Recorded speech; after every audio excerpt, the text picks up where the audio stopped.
Seguinte, eu pensei numa dinâmica um pouco diferente para a gente fazer esse painel. Alguém já participou de fishbowl aqui? Ninguém? Não? É muito simples, tá? Eu queria propor essa dinâmica que é o seguinte. Vocês estão vendo que tem algumas cadeiras aqui, certo? Aqui a gente tem os palestrantes da trilha que vão estar discutindo, então, sobre alguns temas. As sugestões que eu pedi para vocês são para a gente, de repente, colocar alguma coisa de acordo com o que vocês estão esperando ouvir. Não garanto que a gente vai conseguir cobrir tudo, tá? Se vocês pensarem em alguma coisa, levanta a mão, eu vou e anoto rapidinho. Eu vou estar controlando o tempo aqui. Tentar de 6 a 10 minutos por tema, a gente vai vendo como é que vai indo. Mas qual que é a grande sacada do fishbowl? É o seguinte, eu vou deixar sempre uma cadeira vazia aqui, tá? Eu tenho certeza que tem muita gente aqui na plateia que tem muito conhecimento para compartilhar também, tá? Então, a qualquer momento, se vocês quiserem dar a opinião de vocês ou falar sobre o assunto que está discutido, é só levantar, vir e sentar nessa cadeira vazia, tá? E aí eu peço que alguém que já estiver aqui se voluntarie, se for um assunto que eu não tenho muito o que agregar, se voluntarie para deixar sempre uma cadeira vazia. E aí a gente faz essa dinâmica, tá? Sempre que alguém quiser, só sentar na cadeira vazia, alguém vai e volta para a plateia. Beleza? É para poder permitir a gente ter uma maior interação aqui. Bom, beleza. Então, enquanto a gente espera, talvez venha mais uma pessoa. Vamos começar, eu acho que pelo primeiro tema que foi sugerido pela plateia, que eu acho que... Qual é o seu nome mesmo? Desculpa. Werner. Vamos nos apresentar, então. Bom, eu já me apresentei, acho que a grande maioria me conhece, Lucas Arruda, dei uma palestra de cedo, trabalho na CIT. Fica à vontade, se apresentem. Então, meu nome é Werner Denzin, eu trabalho no CID, o Instituto de Ciência e Tecnologia aqui de Campinas, localizado na rodovia entre Campinas e Mojimirim. O CID atua há 15 anos no mercado, desenvolvendo soluções e serviços para o mercado nacional e global, tendo a Samsung como principal cliente.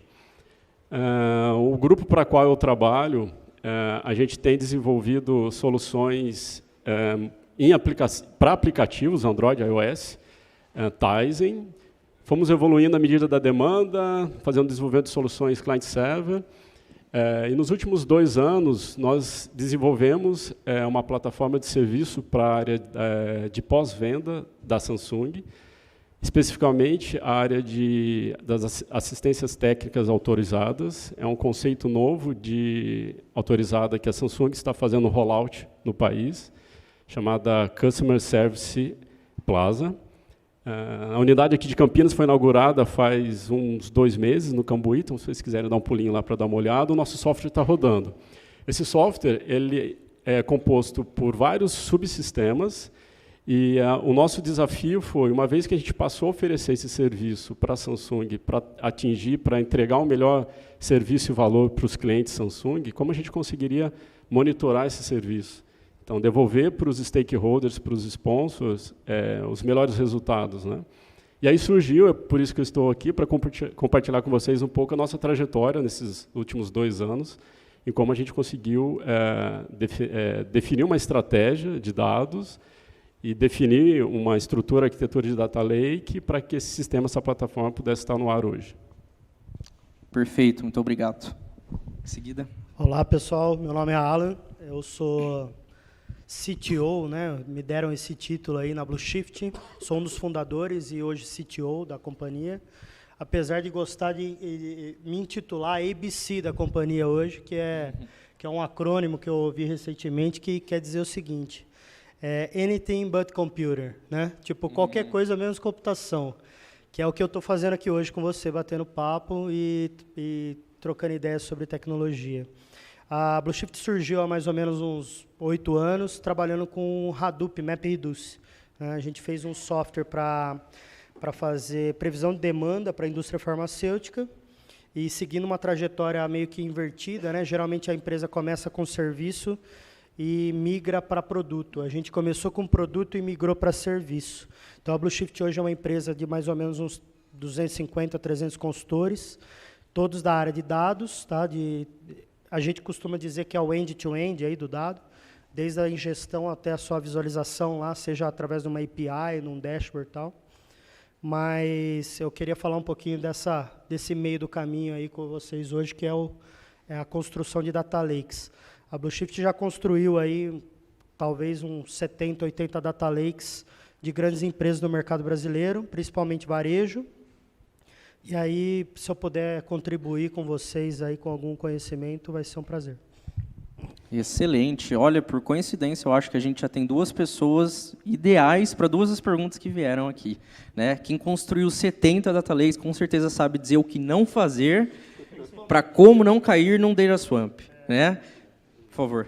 Opa, muito prazer, boa tarde para todo mundo.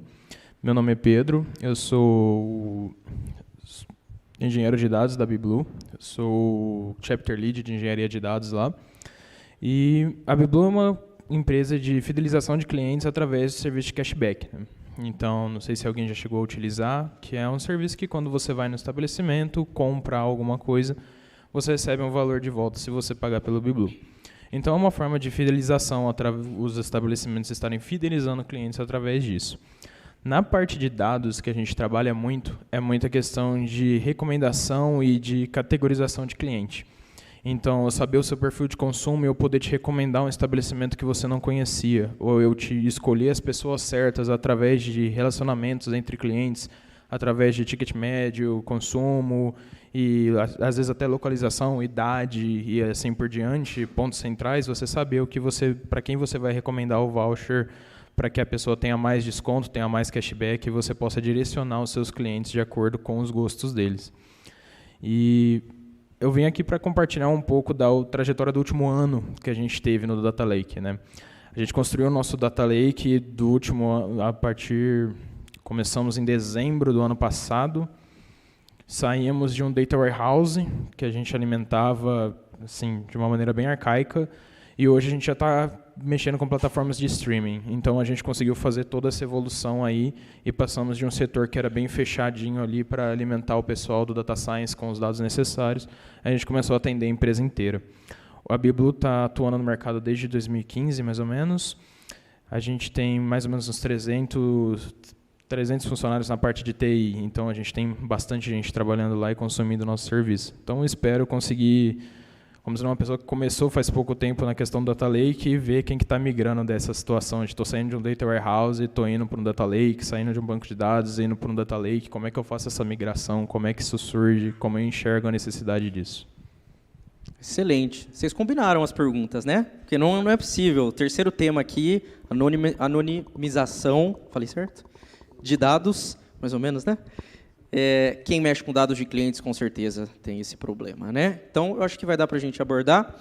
Bom, eu acho que a gente pode começar pelo primeiro tema que foi sugerido, que seria como começar uma cultura de dados, né, de lidar com dados, pensar em dados, montar um data lake, num contexto onde isso ainda não existe, né, numa empresa pequena, ou, né, onde essa cultura não está disseminada ainda, né? Bom, por favor, acho que... Beleza. Legal. Essa pergunta ela traduz muito a nossa trajetória nesses últimos 2 anos, como eu comentei com vocês, né? Então, o primeiro desafio, falar, beleza, a gente tem uma solução a ser colocada no ar, depois que ela estiver no ar, como que eu sei se ela está operando bem? Então, eu preciso de dados. Próximo passo, beleza, eu tenho os dados, o que eu preciso oferecer para os meus sponsors, para os meus stakeholders, em termos de relatórios, de BI. Beleza. Aí, em cima disso, não só essas perguntas no sentido o que a gente tem que entregar para o cliente, mas há uma questão de cultura, tanto no time técnico, na gestão, na diretoria, para enxergar como trabalhar projetos ou plataformas, sistemas que sejam data-driven. Então, é uma mudança, porque até então você tem muito uma visão de requisito, desenvolver, colocar no ar, e a parte funcional está rodando, está lá. Mas, pensando numa questão de improvements, de melhorias, de novas features, abre um leque gigante através de dados. Então, você pode aplicar tanto a parte de analytics como de inteligência artificial, para você poder oferecer novas funcionalidades para o seu produto. Então, a gente começou a estudar bastante em termos de quais tecnologias seriam ideais para a natureza dos nossos projetos. No nosso caso, a gente está utilizando a AWS como cloud. Então, precisamos, dentre o leque de serviços oferecidos pela AWS, precisávamos identificar quais seriam ideais para endereçar o problema, ou o serviço, ou o que a gente precisaria realmente entregar na ponta final. Então, teve uma questão de definição de tecnologia, de serviço, de arquitetura, tanto como o Lucas e o Felipe apresentaram há pouco, a gente tem a questão da arquitetura lambda ali, né? Então, temos dados cold, que seriam batch, e dados hot, que seriam dados real-time. Então, a gente precisou definir essa estrutura também, e não só definir para aplicar para um determinado serviço da nossa plataforma, mas a gente começou a criar alguns guidelines e direcionamentos para que outros subsistemas dessa nossa plataforma, uma vez que passassem a entrar no nosso roadmap, eles passassem a adotar esses direcionamentos. Então, um deles também a gente colocou foi a definição de uma estratégia de dados. Então, para esse subsistema que vai entrar na plataforma, qual é o seu objetivo-chave de negócio? Qual a importância? O que você precisa reduzir? Então, vamos supor, eu preciso reduzir o número de ligações para o call center com o novo sistema. Então, é uma KPI que a gente precisa monitorar. Legal. Agora, que dados que eu vou produzir para que essa informação possa ser monitorada, controlada? Aí, com isso, a gente foi definindo estruturas de eventos a serem produzidos pelos nossos subsistemas. Aí, eles fazem o processo de ingestão no Data Lake, e depois há rotinas de processamento de analytics que entregam dashboards para os nossos clientes, para o sponsor, no caso. Então, assim, são inúmeras dúvidas e questões. Eu recomendo sempre olhar qual é o objetivo principal do seu projeto, definir, se você tiver a possibilidade de fazer a produção dos dados, que você verifique, então, quais seriam os dados ideais. Porque há também um outro trade-off que menciona, bom, o projeto é Big Data, mas eu devo armazenar tudo? Ou eu armazeno só o que eu preciso, reduzo o custo e consigo entregar o que o projeto se propõe? Então, essas discussões a gente foi tendo ao longo do desenvolvimento da nossa plataforma. Com isso, a gente foi criando vamos dizer assim, uma mentalidade, vamos dizer assim, as pessoas passaram a entender as perguntas e procurar ter algumas respostas já mais direcionadas. Então, acho que isso nos ajudou bastante. Então, esse passo a passo da gente olhar, no caso, quais são os produtores, com qual frequência os dados vão ser produzidos, qual tipo de dado vai ser produzido, ele é estruturado ou não estruturado. Você vai ter que prover qual camada de ingestão. Você vai oferecer uma API, vai oferecer um processo de ingestão em lote. O dado vai ser inserido no Data Lake à medida que ele for produzido ou ao final do dia.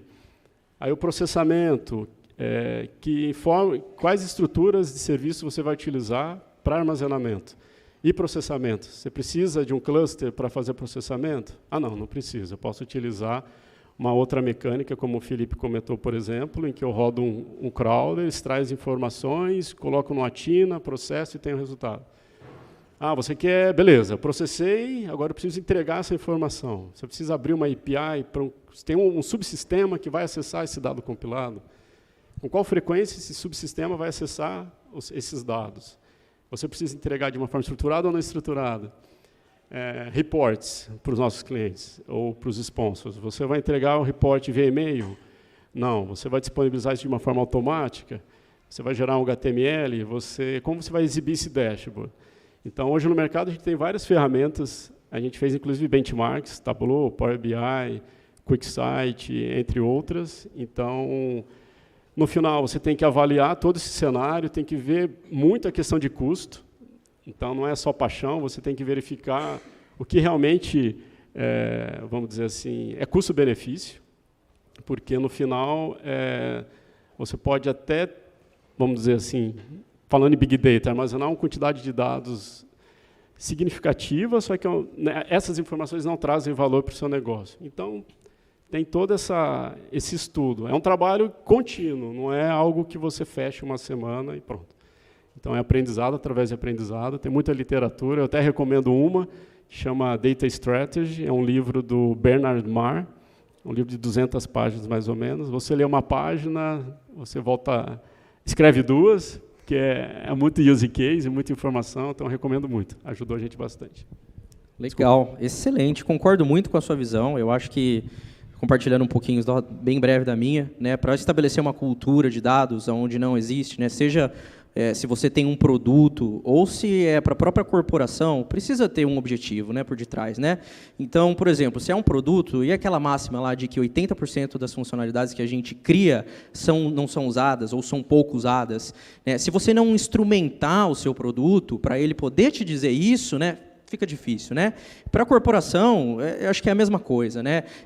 As empresas estão querendo reduzir custo ao máximo, serem mais competitivas, lucrar mais, né? Então, ter a sua operação instrumentada também para permitir que as áreas possam ser mais eficientes, gira em torno de estabelecer uma cultura de dados, né? E aí, né, vem toda essa preocupação que o Verne comentou com a gente. Vocês gostariam de compartilhar a visão de vocês também? Acho que você tocou num ponto que é o principal do porquê ter um data lake, e até respondendo, já pegando esse gancho do Swamp, né? Acredito que o objetivo, né? Ter um objetivo evita que você caia nessa armadilha de ter dados ali inúteis, ou dados ali não mapeados, ou que não estão servindo a nada, que não tem propósito, etc. Eu gosto muito de uma abordagem nova aí do CMMI, que é o DMM, que é o Data Maturity Management. Inclusive, é uma referência interessante para nortear, não só governança, mas estratégia de criação de lakes. Né? Então, eles têm um modelo que, na verdade, são muito mais perguntas do que respostas. Então, ele te pergunta, como que você vai financiar esse projeto? Para que ele serve? Quem é o sponsor? Quem que desenvolve? Quem é o responsável? Quem governa? Enfim. Então, preocupação com qualidade. Quem vai assumir o risco, enfim, também, né? Tudo isso. Legal. Então, acredito que vai um pouco vai ao encontro de objetivo mais estratégia, que acho que envolve toda essa questão que o Werner colocou da preocupação end-to-end aí com o porquê da coisa. Tá? Mas dá uma complementada mesmo, porque uma coisa que eu também acho que é muito interessante, ele comentou mesmo a questão de que acredito que antes, na verdade, agora a gente está entrando mais nessa questão dos dados estarem sendo o diferencial competitivo das empresas, né? Antes você tinha aquela questão de estar fazendo muitas funcionalidades, entregando várias coisas diferentes e só ir jogando isso e não se preocupar muito o que você vai fazer com esses dados depois. Então, é muito comum as pessoas não pensarem em escalabilidade de serviços que não estejam diretamente relacionados com dados. Então, você tem um serviço ali que faz algo isolado, mas ele te gera algum log, ele te gera alguma informação que ela pode ser útil mais para frente. E que você vai estar coletando ela, mas antes você não coletava. E a partir do momento que você começa a coletar ou você começa a consumir dados de um centralizador de eventos, de uma streaming ou coisa do gênero, o seu serviço tem um overload, porque ele não estava preparado para lidar com tanto dado, com tanta informação chegando de uma vez, tanto throughput. Isso causa throttling, isso faz com que sua aplicação fique lenta, que tenha overflow, que ela caia, o seu container pare de funcionar e assim por diante. Então é bem interessante quando você for começar a fazer uma ingestão de dados, principalmente, você pensar nessa questão da escalabilidade. E também pensar da necessidade, da velocidade, vamos colocar assim, de ingestão de cada dado. Tem aplicações que você precisa ter uma resposta rápida. Aí você tem a solução que o Coisa mesmo comentou, de dados hot, dados que acabaram de chegar da sua streaming, você já tem que jogar eles para frente. E geralmente esses dados eles não são muito computados. Eles são dados que você pega a informação que tem ali, adiciona uma coisinha ou outra e joga para frente. Eles têm que estar rápido na outra ponta. Mas você vai ter dados que precisam do seu background, que precisam do seu histórico. E talvez esses dados não precisem ser atualizados na mesma taxa. Então é questão de você controlar onde você está fazendo o seu investimento. Hoje o processamento ele é muito abundante. Você tem clusters enormes, você tem soluções de MapReduce, você tem Spark, o Hadoop aí para estar te auxiliando, utilizando Hive. Várias ferramentas que estão no mercado que você pode usar para processamento. Então é questão de você saber onde você vai alocar esse processamento. qual a necessidade final da sua aplicação. Sua necessidade é um dashboard. Esse dashboard precisa atualizar a cada 5 minutos, a cada 2 minutos que está chegando informação, ou se ele atualizar uma vez por dia, está tudo bem. Então, você enxergar a necessidade da sua taxa de atualização em processamento de dados ali. Excelente. Qual é o seu nome mesmo? Pedro. Pedro. Obrigado, Pedro. Na parte prática, várias preocupações relevantes mesmo, né? Não é só chegar instrumentando, né? Tem alguém que gostaria de dar opinião ou falar alguma coisa a respeito desse tema antes da gente mudar? Não? Beleza. Sim? Isso tudo pareceu muito lógico quando você já sabe mais ou menos onde você quer chegar. Mas, às vezes, o cliente não sabe onde quer chegar. Ele quer uma ajuda, né? Então, às vezes, você sabe que existem dados, você sabe que existe um desejo do cliente, mas, para ligar os dados na fonte primária até o desejo que o cliente quer, né, a gente não sabe imediatamente qual a elasticidade de cada dado primário tem no efeito no objetivo, a gente não sabe quais dados são codependentes, então passam a ser irrelevantes um ou outro. Então, assim, aí vira uma coisa meio ovo e galinha. Quer dizer, para você projetar esse negócio, você tem que guardar tudo. Mas, para você guardar tudo, você tem que gastar um dinheirão. Né? E aí, como é que fica? Acho que aí entra, talvez, aquele questionamento... Desculpa, qual que é o seu nome? Ô, Rodrigo, legal. A gente já passou por dilemas como esse, e acho que, como foi comentado, tipo, o que a gente aprende fazendo Data Lake é o que não fazer fazendo Data Lake, né? Então, acho que justamente já cair em armadilhas como essa, guardar tudo para ver lá na frente o que realmente ia precisar. E aí a gente adotou, a gente deu 2 passos para trás, talvez 3. A gente adotou uma política de realmente mapear oportunidades. E a gente cria um roadmap para esse cliente, quando a gente chega num processo de assessment, e aonde a gente tenta definir aonde ele quer chegar, né, qual que é o objetivo fim dele, mesmo que ele não saiba o que, como, mas ele fala, cara, eu quero reter mais clientes, eu quero diminuir meu churn, eu quero ver se de alguma forma eu consigo recomendar melhor produtos. Cara, isso é o objetivo. Ok, então com base nesse objetivo, a gente volta e começa a falar com as áreas usuárias, com as áreas de sistema, e ver o que já se tem de informação. Então, com base no que se tem de informação, a gente pensa em gaps, olhando para o mercado. Cara, o que mais de informação eu poderia enriquecer, ou poderia passar a captar, e que, eventualmente, pode agregar valor a esse objetivo fim, que é evitar um churn, por exemplo. Então, realmente envolve muita literatura, mas envolve uma estratégia. E aí, as perguntas do DMM, eu acho que endereçam um pouco esse tipo de ela provoca o sponsor desse projeto, que é no seguinte sentido: como é que você pretende pagar por isso aí? Qual que você acha que é o quanto você perde em churn? Porque, eventualmente, nem isso ele sabe. Então, assim, talvez entre numa política de tipo, cara, vamos fazer um BI primeiro, né? E vamos entender o quanto você perde com churn, para aí a gente pensar na retenção, porque o negócio caiu tão no mainstream que o cara quer fazer inteligência artificial antes de ter dado nenhum dentro da companhia, né? E o Data Lake é a mesma coisa, ele quer fazer o Data Lake, mas ele não sabe o objetivo fim. E aí... E isso. O cara viu lá na Harvard Magazine lá e está no hype. Então, assim, ele quer falar para os amigos que ele tem um Data Lake. Então, assim, é isso. É isso. Então, assim, volta, cara, questionamento. É mais chato, é menos bonito, glamuroso, mas, cara, é o que precisa. Né? Complementando o Alan, Rodrigo, né? O Rodrigo, eu vejo assim também, eu concordo, acho que é isso mesmo. O cliente, geralmente, às vezes ele não sabe. Né? A gente tem, nessa questão das provocações, é por isso que eu falo que eu concordo, a gente precisa ver quais informações, ou quais dados, melhor, você tem. Quais são os seus data sources? Então, a gente começa a olhar. Beleza, em cima disso, a gente começa a fazer um mapeamento que o Alan comentou, por exemplo. Então, o time começa a analisar esses dados e começa a identificar possíveis candidatos para ingestão num data lake. Então, eu vejo muito por degraus. Então, beleza, faz uma ingestão preliminar, depois o time começa a fazer um trabalho de BI, como o Alan comentou. Então, você começa a verificar desses dados que informações úteis ou relevantes ao negócio, por isso que tem que entender muito do negócio, para você poder trazer, vamos dizer assim, contribuições de forma que o cliente ainda não viu. Ou para ele só confirmar se a sua hipótese que você levantou a partir dos dados, ela está correta.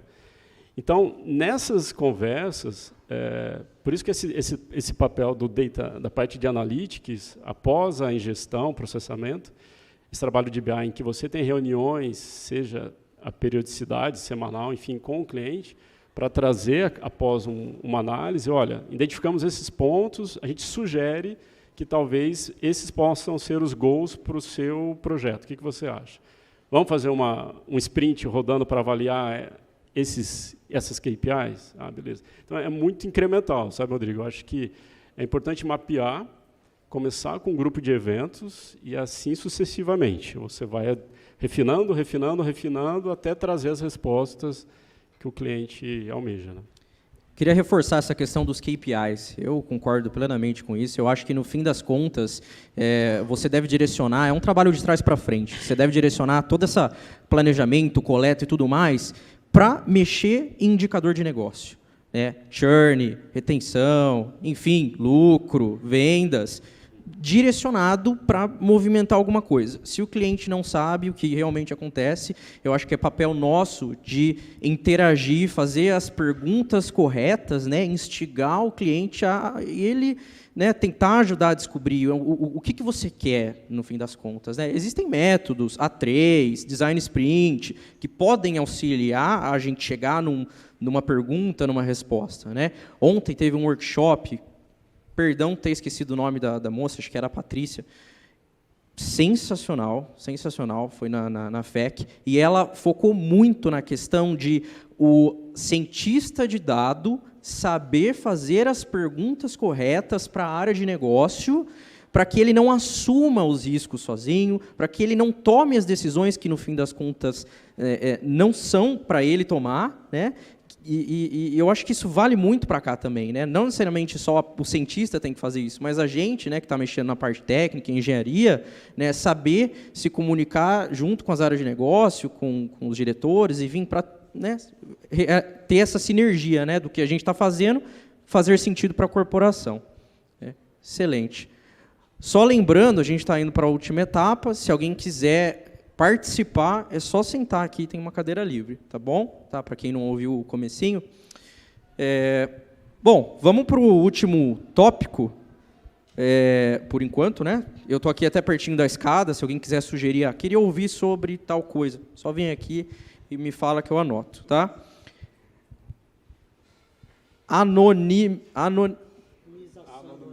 Anonimização dos dados.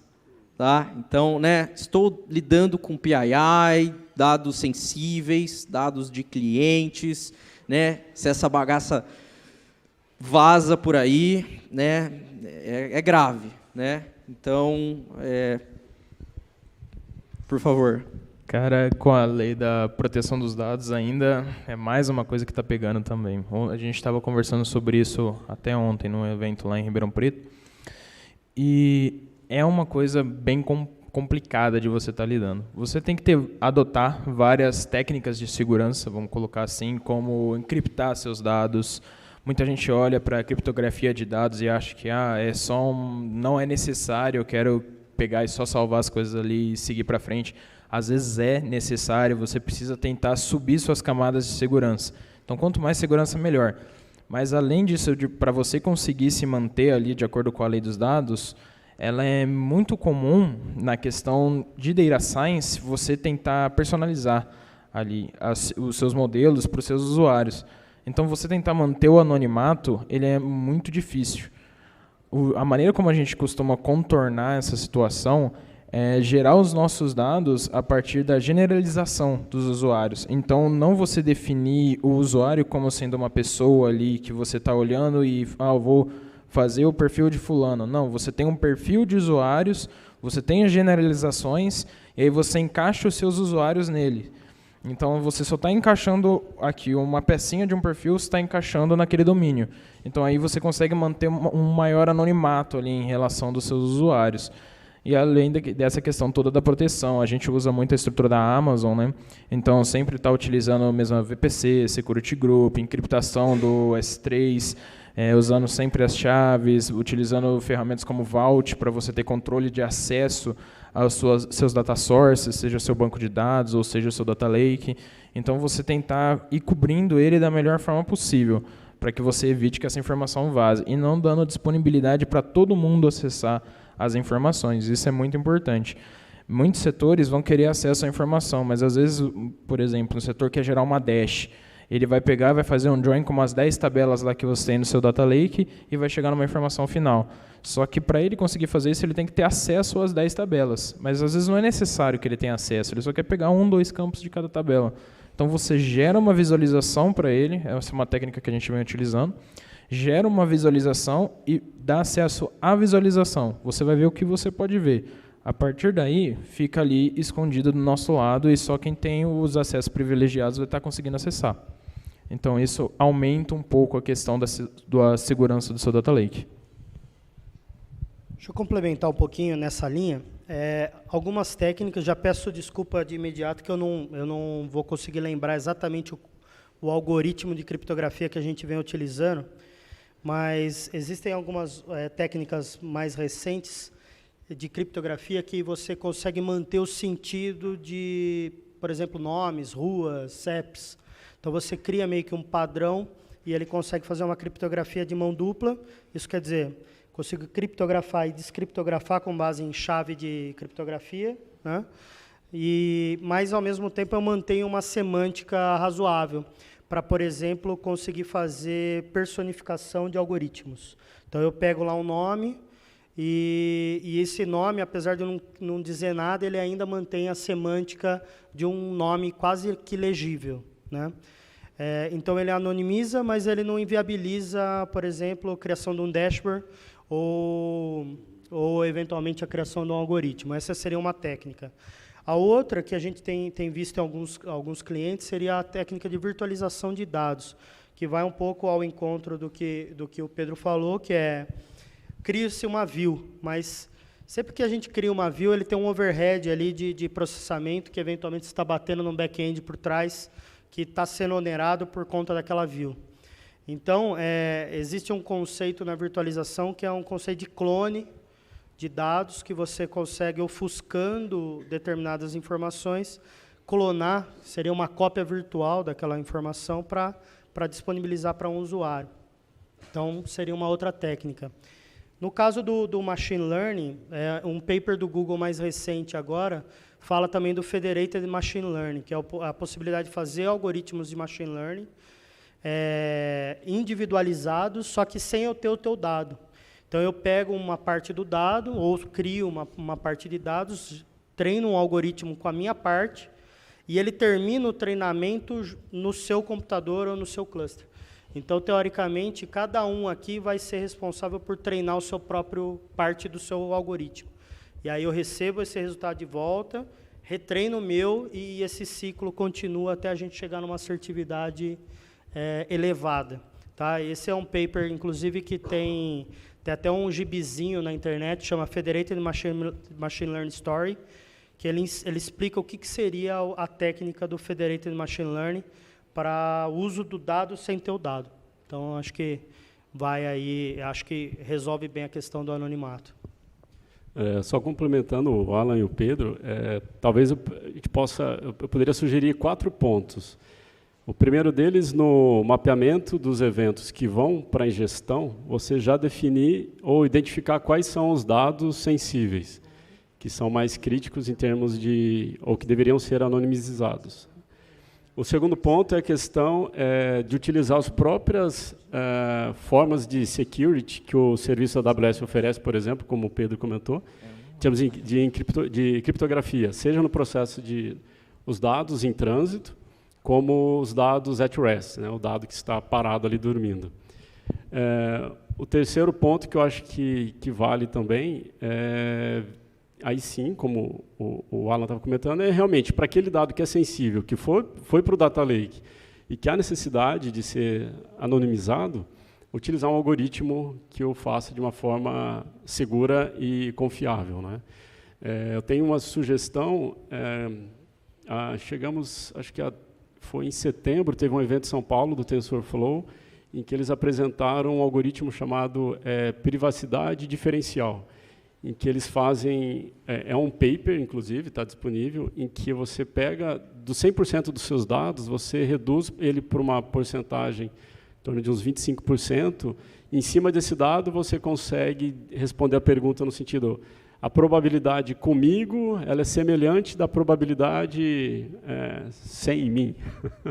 Então, assim, você conseguiria, reduzindo os dados que vão para o Lake, você conseguiria garantir a anonimização e, assim mesmo, atingir o resultado de processamento que você exige ali em cima dos dados. Então, pegando um gancho aqui também,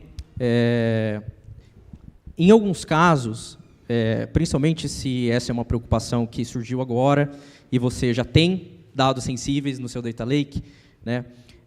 E, pegando o gancho como o Pedro falou, na grande maioria das vezes, você não vai precisar do dado, do nome de uma pessoa, do cartão de crédito, do CPF para fazer um dashboard, né? Essas informações elas vão ser irrelevantes, né?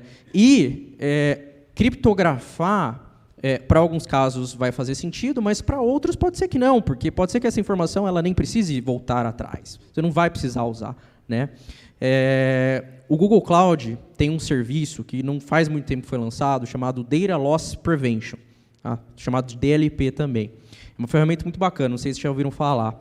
Ele varre o seu Data Lake inteiro, ele varre o seu BigQuery, ele varre o seu Cloud Storage, procurando por padrões de dados sensíveis. CPF, cartão de crédito, e-mail, enfim. E tem um machine learning, obviamente, rodando ali por detrás. E você também pode sugerir os padrões, caso você já saiba, né, que a sua base tem isso, né? E aí ele vai e te avisa, né, que existe PII e te dá a opção de mascarar essas informações, de obfuscar essas informações direto da sua base de dados. Então, é uma opção super legal. Se você está usando o Google Cloud, já é nativo. Você pode deixar o negócio rodando ali constantemente. Lucas, eu sugiro bastante, sim, nesse trabalho de mapeamento dos dados sensíveis, refletir se de fato a solução tem necessidade desse dado. Se ela não tem como, é obrigatório, tem que ter, aí beleza. Mas se não, façam de tudo para poder removê-la se possível. Só para finalizar, eu achei eu lembrei de um paper da GoPro, acho que foi do DataWorks Summit 2017. E eu achei interessante a abordagem, porque eles meio que criaram, no processo de ingestão deles, já esse processo de anonimização. Então, X% do que caía via streaming nos aplicativos da GoPro, automaticamente já eram segregados, anonimizados, para que gerasse um sandbox para data science, por exemplo. Então, dos 100%, 5% cai para um sandbox, já totalmente anonimizado, e X% cai numa área de QA, homolog, enfim, que é para o cara depois rodar o machine learning que ele treinou com aqueles 5%, para poder testar esse algoritmo numa área controlada. Então, eu achei uma abordagem também simples, gera uma certa redundância, mas é uma abordagem simples e fácil de ser implementada. Então, eventualmente, cabe aí também. Legal. Sou super a favor de quanto mais você pode antecipar, né, seu processo, melhor. Obviamente que existe um trade-off, que dependendo da quantidade de integrações que você tem, né, ao invés de fazer só no Data Lake, você vai ter que replicar. Principalmente, recentemente, um cliente nos perguntou, cara, eu aplico regras de negócio na ponta, né, e aí, sempre que eu vou ter que duplicar, eu preciso me preocupar com essas regras serem duplicadas também nesse processo. Então, é um ponto de atenção. Legal. Excelente. Acabei de ficar sabendo que a gente ganhou 10 minutinhos.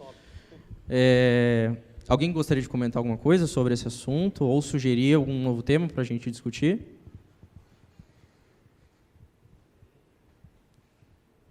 Não? Eu Gostaria? tenho Vamos lá. também? Na verdade, é um que a gente vem tendo uma certa dificuldade também.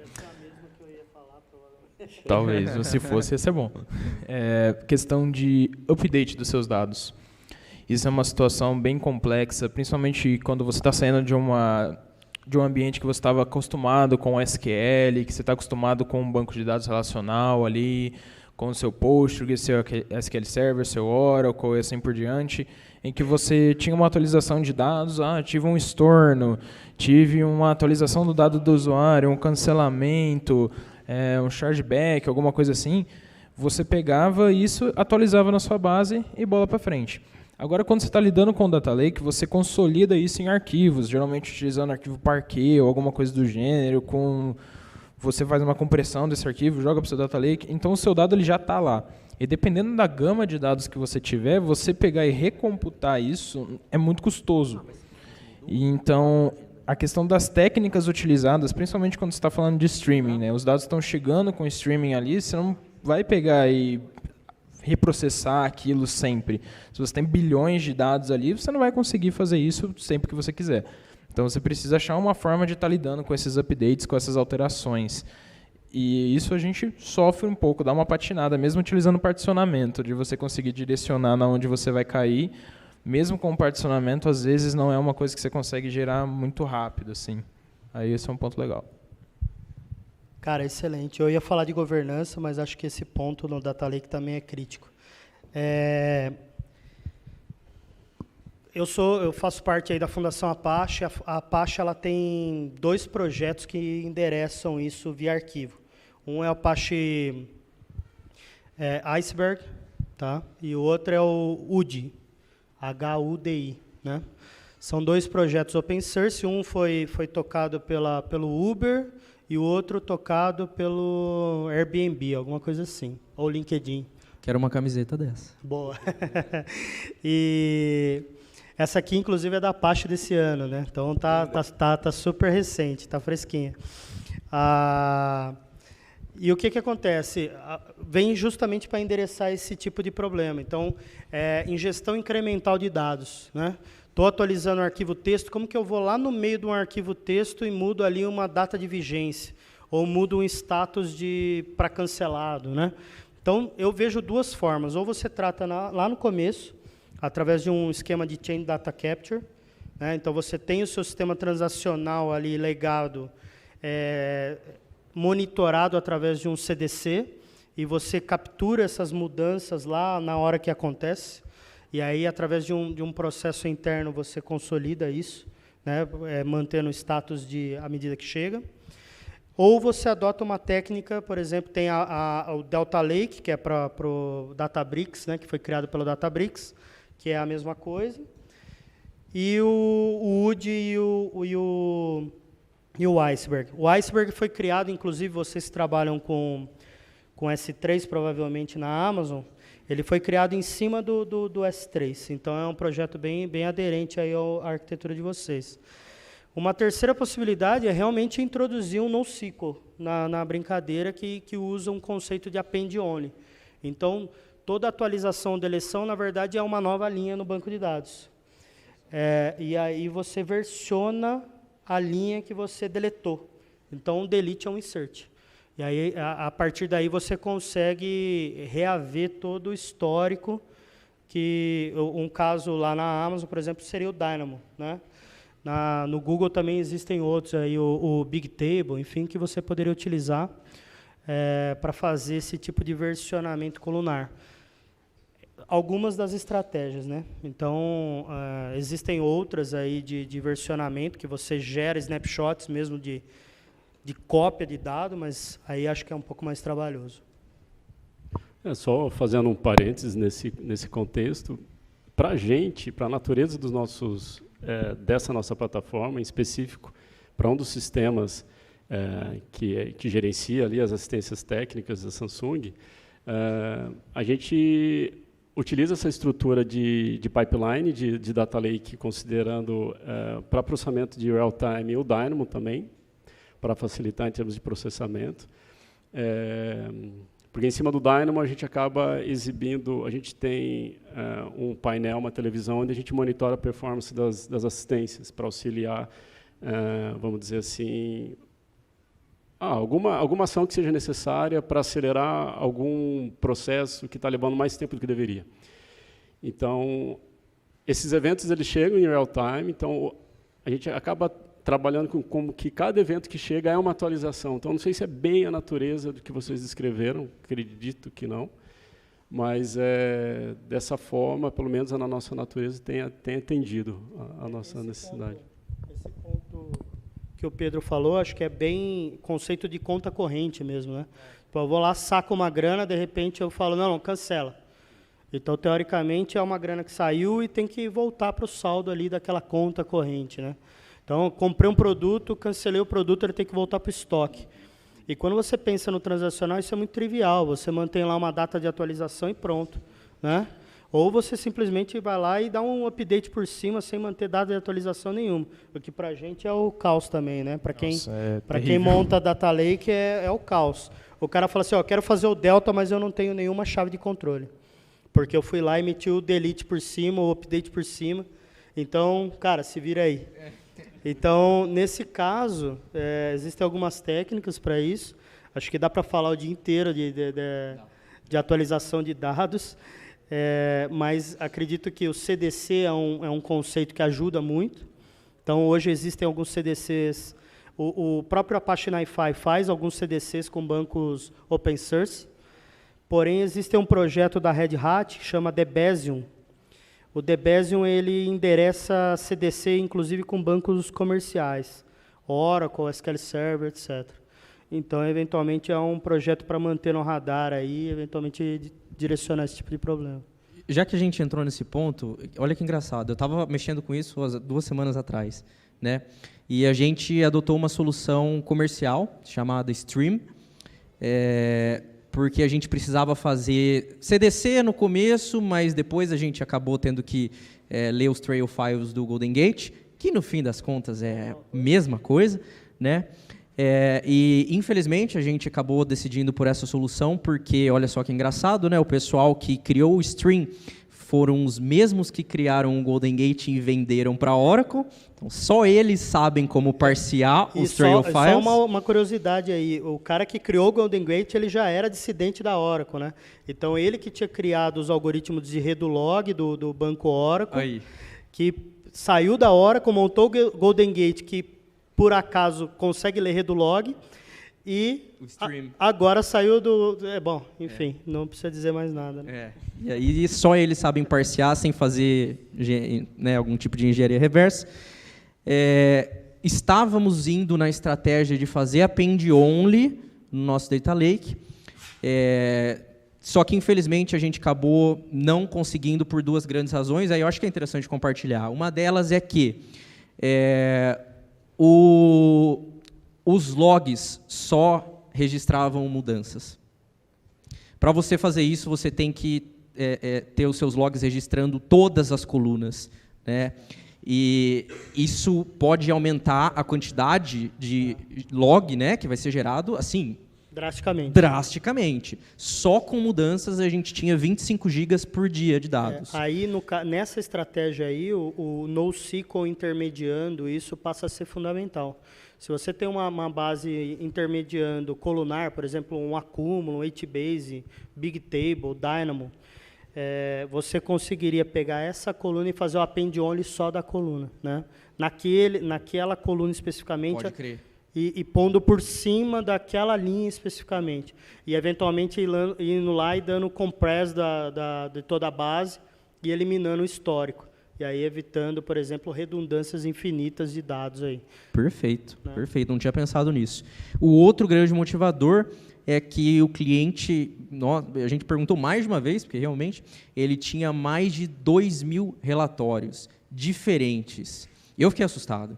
E com queries diferentes, né? E aí, a partir da hora que você muda de um banco que está todo modeladinho ali para algo em que, cara, agora eu tenho que me preocupar em pegar o último estado de um registro, ia ser um refactoring razoável, né? E aí não valeu a pena. No desenho a gente acabou indo para a linha de persistir as is mesmo, né? Também tem alguns pontos negativos, mas acabou dando certo.